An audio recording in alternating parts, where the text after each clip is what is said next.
खबर पर रहना चाहते हैं आगे तो डाउनलोड कीजिए एबीपी लाइव ऐप। बीजेपी अध्यक्ष जेपी नड्डा बंगाल पहुंच चुके हैं 2 दिन के दौरे पर, और जैसे ही वो बंगाल पहुंचे सियासत गरमा गई है बंगाल में। दरअसल देखिए, एक तरफ बीजेपी है, दूसरी तरफ टीएमसी है। बीजेपी आरोप लगा रही है ममता सरकार पर कि ममता सरकार ने नड्डा की सुरक्षा के इंतजाम ठीक नहीं किए, उनकी सुरक्षा में चूक रह गई। और वहीं नड्डा ने बंगाल में अब बिगुल फूंक दिया है, बिगुल चुनाव का, क्योंकि अगले साल अप्रैल मई के महीने में अंदाजा लगाया जा रहा है पश्चिम बंगाल विधानसभा चुनाव भी होने हैं। तो इस माहौल में जो पूरी सियासी आर पार है टीएमसी और बीजेपी पर, उसी पर विस्तार से बात करेंगे। शुरुआत में जरा एक रिपोर्ट देख लीजिए आप। बंगाल में चुनाव का शोर, बीजेपी ने लगा दिया जोर। ऊपर से शुरू करो और नीचे तक चले जाओ, जाल बिछा हुआ है। और टीएमसी भी इससे अलग नहीं है, ये भी परिवार की पार्टी बन गई है। बीजेपी का नारा अब की बार 200 पार। इस बार सरकार हमारी होगी। 2021 के चुनाव में भारतीय जनता पार्टी 200 सीट पार करेगी और सरकार बनाएगी। बंगाल के दौरे पर बीजेपी अध्यक्ष नड्डा यहाँ ममता जी की सरकार को उखाड़ फेंकेंगे और कमल खिलाएंगे। बीजेपी का वार, ममता भी पूरी तरह तैयार। नहीं हमारा सारे जहां से अच्छा हिंदुस्तान हमारा 2021 তৃণমূল আসছে, তৃণমূল আসবে, আর কেউ নয়। अब की बार बंगाल में आर पार।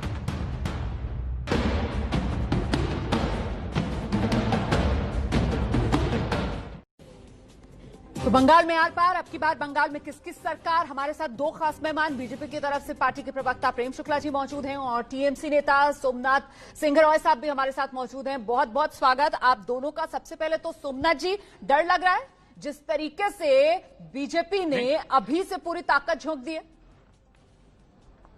नहीं, अच्छा लग रहा है। मैं तो गर्व, प्राउड फील कर रहा हूं, क्योंकि रवीना देखिए, देश का एकमात्र महिला मुख्यमंत्री ममता बनर्जी एक साइड में, दूसरी साइड में पूरा भारत सरकार का पूरा प्रशासन, और दुनिया का सबसे बड़ा पार्टी बीजेपी का जितना छोटा बड़ा लीडर था सब मैदान पे उतर के आया।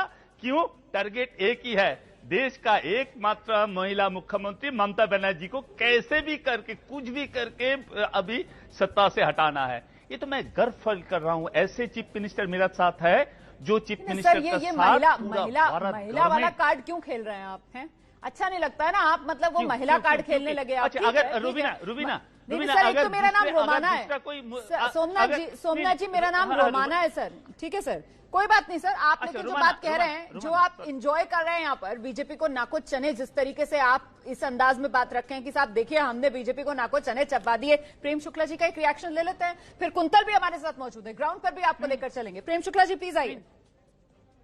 देखिए, नाको चने कौन चबाएगा ये तो आने वाला समय बताएगा। आने वाला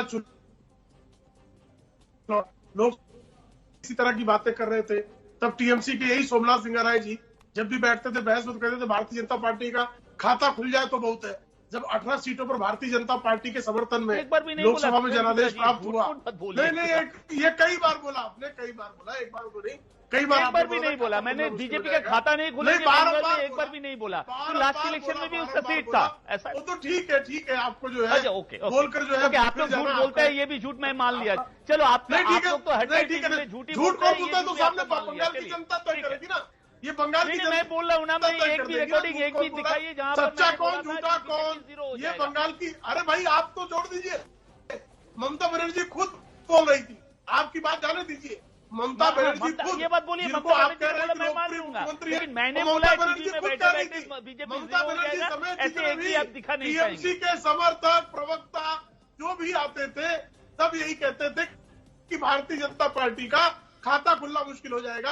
भारतीय जनता पार्टी के 18 सांसद शान से बंगाल से चुन कर आए, उसी तरह से मिशन 200+ भी असेंबली के चुनाव में भी, विधानसभा में भी भारतीय जनता पार्टी के 200 विधायक चुनकर जाएंगे, हमारा संकल्प है। और ये संकल्प चूंकि जिस तरह से बंगाल में भ्रष्टाचार व्याप्त है, भाई भतीजावाद व्याप्त है, तूफान में भी जो लोग भ्रष्टाचार कर रहे थे, सर ये जो आप संकल्प यहाँ पर बता रहे हैं, जो प्रेम शुक्ला जी संकल्प बता रहे हैं कि बीजेपी का नारा आपकी बार 200 पार, ऐसे में टीएमसी की क्या मुश्किलें बढ़ने वाली हैं? क्योंकि कानून व्यवस्था वो मुद्दा जिस पर लगातार बीजेपी ममता सरकार को कटघरे में खड़ा कर रही है। इस पर मैं आपसे जवाब लूंगी सोमनाथ जी, लेकिन पहले जरा जल्दी से कुंतल का रुख कर लेते हैं और जरा जानते हैं कुंतल से कि जेपी नड्डा बंगाल में इस वक्त कार्यकर्ताओं का जोश किस अंदाज में है, जरा दिखाइए तस्वीरें कुंतल। देखिए, जोश तो है कार्यकर्ताओं में, लेकिन आपको बता दूं कि ये मैं जहां खड़ा हूं भवानीपुर, पुराना कोलकाता है। पुराने कोलकाता की संस्कृति अलग है और मुझे जो खास लगा आज बीजेपी के कार्यकर्ताओं में, वो एकदम ट्रेडिशनल लुक में आए थे। शायद जो फिलहाल जो मुद्दा चल रहा है बंगाल के चुनाव से पहले की बाहरी बनाम बंगाली के मुद्दा, लेकिन उनको शायद दिखाना था कि सभी बंगाली है। क्या कहेंगे? हमरा सबाई बांगाली हिंदी में, अगर हिंदी में बताएंगे तो हिंदी में है कि हम भवानीपुर में रहते हैं। ये खुद माननीय मुख्यमंत्री ममता बनर्जी का विधानसभा है, तो इसलिए हम ट्रेडिशनली रहे, क्योंकि दिल्ली से आया हमारा नड्डा जी नेशनल प्रेसिडेंट, तो उन्होंने देखना चाहिए था हमारा बंगाल का क्या ट्रेडिशन है, क्या उसका साजगोज है, क्या खाना पीना है, सब उनको देखना चाहिए था हमको। तो इसलिए हमने उसके सामने ये हिंदी बड़ी अच्छी है।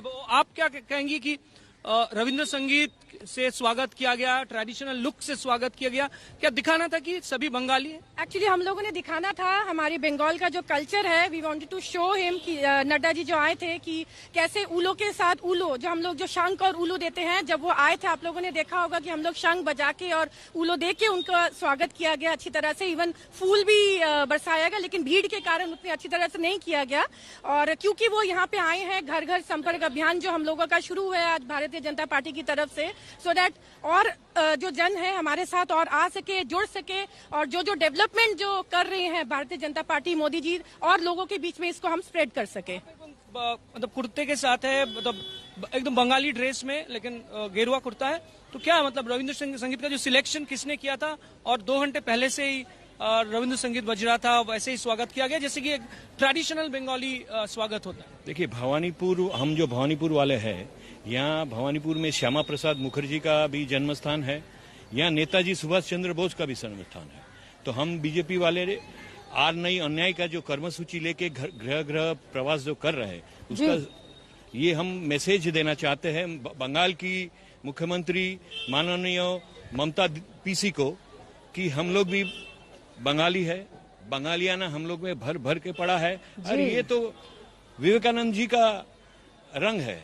तो हम लोग कवि गुरु रविंद्रनाथ के रंग में रंगे हुए हैं, अरविंद घोष के रंग में रंगे हुए हैं, और विवेकानंद के रंग रंगे हुए हैं। अब सुन सकते हैं रोमाना कि किस तरह से स्वागत किया गया, वो पूरे प्लान के साथ। और इनका कहना ये पुराना कोलकाता है और भवानीपुर कोई आम जगह नहीं है, यहाँ बहुत सालों से बड़ी महत्वपूर्ण बात कर रहे हैं। और आपने ये जो बीजेपी के कार्यकर्ता देश को दिखाए, दरअसल ऐसे में वो जो टीएमसी वाला वार होता है ना, बंगाली अस्मिता वाला वार जो टीएमसी करती है, यहाँ पर तो वो कुंद कर रही है बीजेपी, क्योंकि सोमनाथ जी बाहरी, चंबल का गुंडा, ये सारी बातें तो आपकी पार्टी के नेता करते रहे बीजेपी नेताओं के लिए। आपने जो बोला है स्टेटमेंट तो सही है, बोला है कोई लीडर ने बताया वो चंबल का गुंडा है, ये ऐसा बताया, मैंने भी सुना है इसका। मैं ये सपोर्ट नहीं करता हूं। देखिए, मैं पॉलिटिक्स में हूं, लेकिन इसका मतलब ये नहीं है कोई भी भाषा, कोई भी शब्द इस्तेमाल करे पॉलिटिक्स के लिए, कोई भी लीडर के लिए, ये मैं सपोर्ट नहीं करता हूं। फिर प्रेम शुक्ला जी बोलेंगे जी आप ऐसे ऐसे बात किया, मैं सपोर्ट नहीं करता हूं। फिर रुमाना, मैंने एक बात कहना चाहता हूं, बंगाली बनना पड़ते हैं, बनाना पड़ते हैं। अभी देखिए, क्या मैं बंगाली हूं, देखो हमको लाल पर साड़ी पहन के हमको बंगाली बनना पड़ रहा है, हमको पाजामा पंजाबी पहन के हमको दिखाना पड़ रहा है टीवी का सामने, देखो मैं बंगाली हूँ। नहीं, बंगाली होने का सर्टिफिकेट हमको फिनिश करने दीजिए, चैनल पर बैठकर दीजिए। मतलब मुझे अगर महाराष्ट्र में वो महिलाएं, वो पुरुष, क्योंकि वो बीजेपी के कार्यकर्ता है, तो आप उनको बंगाली मानने के लिए तैयार नहीं हो? कौन बोला? ऐसा बात नहीं किया मैंने। लेकिन जो लोग बाहर से आ रहे हैं, बोल रहे हैं बंगला चाहिए, बंगाल को चाहिए, ये 5-5 लीडर को लेकर ये लोग बैठा दिया। हमको पता है यहाँ पर जो उन लोगों का इनर फैक्शन है, इसको संभालने के लिए ये लोग आया है, लेकिन हम लोग उसका खिलाफ बोलना चाहता हूं। हम लोग ये बोलना चाहते हो, इसको गुजरात नहीं बनने देंगे मैडम। बंगाल जैसे है बंगाली का, बंगाल ऐसे ही बंगाली का रहेंगे। हम लोग ऐसे नहीं बोल रहेंगे इसको उत्तर प्रदेश बनाने देंगे। ये लोग बोल रहे हैं गुजरात बनाएंगे, उत्तर प्रदेश बनाएंगे। हम बंगाली लोग बोल रहा है नहीं, ये रविंद्रनाथ टैगोर, नजरुल का, ये विवेकानंद, रामप्रसाद का, ये बंगाली रहे, बंगाली का बंगला ही रहेंगे। मैं जवाब लेती हूँ। प्रेम शुक्ला जी, आप बंगाली वाली पिच पर आकर चुनाव की रणनीति तैयार कर रहे हैं, वो तो मानने कोई तैयार नहीं है। बंगाली तो कह रहे हैं बाहरियों का झुंड है, गुजरात नहीं बनने देंगे बंगाल। देखिए, बंगाल को जो बांग्लादेश बनाने का ख्वाब देख रहे हैं, जो बंगाल को रोहिंग्या का घर बनाने का ख्वाब देख रहे हैं, उनको ये ख्वाब भूल जाना चाहिए। इनको जो है रोहिंग्या आया किधर से? किधर से आया प्रेम शुक्ला जी? रोहिंग्या किधर से आया? पहले बताइए कहां से आया? बॉर्डर वापस ही इधर आया, बॉर्डर कौन लोग संभालते हैं? आपका बीएसएफ, आप लोग क्यों घुसने दिया उसको? सुन रहा था आपका बीएसएफ रोहिंग्या को क्यों भारत में घुसने दिया? सर, दर्शक नहीं सुन पाते हैं, दर्शक नहीं समझ पाते हैं आप लोगों की बात जब आप लोग ऐसे को काटकर बोलने लगते हैं। वो बॉर्डर संयम से सोमनाथ जी सुन लीजिए उनकी बात, उसके बाद दोबारा आपके पास आऊंगी, तब आप अपनी बात रख देना ना। अरे सुन तो लीजिए, सुन तो लीजिए। नहीं सर, ऐसे नहीं चलेगा, ऐसा थोड़ी होगा कि आप आए तो आप ही बोलते रहेंगे। आप डिबेट में आए हैं, आपको दूसरे पक्ष को सुनना पड़ेगा। नहीं, मैं ऐसे आपको इजाजत नहीं दे सकती हूँ सर। तो ममता के गढ़ में बीजेपी का ये हल्ला बोल, बीजेपी के अध्यक्ष जेपी नड्डा 2 दिन के बंगाल दौरे पर है। मैं आप दोनों से ये समझना चाहती हूँ कि अब की बार बंगाल के इस आर पार का सबसे बड़ा मुद्दा, प्रेम शुक्ला जी आपकी नजर में क्या रहने वाला है सर? एक मुद्दा देखिए, बंगाल को भ्रष्टाचार मुक्त करना, उसको विकास के महामार्ग पर ले जाना, उसको बांग्लादेश बनने से रोकना, उसको रोहिंग्या मुक्त करना, उसको घुसपैठियों से मुक्त करना, जिस तरह से मुस्लिम तुष्टीकरण की राजनीति चल रही है उससे बंगाल को मुक्त करना, ये हमारा स्पष्ट मुद्दा है। ठीक है, सोमनाथ जी। यहाँ पर हिंदू मुस्लिम का जो रिलेशन है ये कंटिन्यू करना, और यहाँ का जो डेवलपमेंट चल रहा है पूरा भारत में नंबर 1 स्टेट जैसे हुआ अभी बंगाल, ऐसे इसको कंटिन्यू करना और कुछ नहीं। डेवलपमेंट, हिंदू मुस्लिम का रिलेशन, और हाँ राजनीतिक हत्याओं में नंबर 1। Yes, definitely. आपने प्रेम शुक्ला जी 100 दिन का काम में आप लोग का हिसाब से नंबर 1।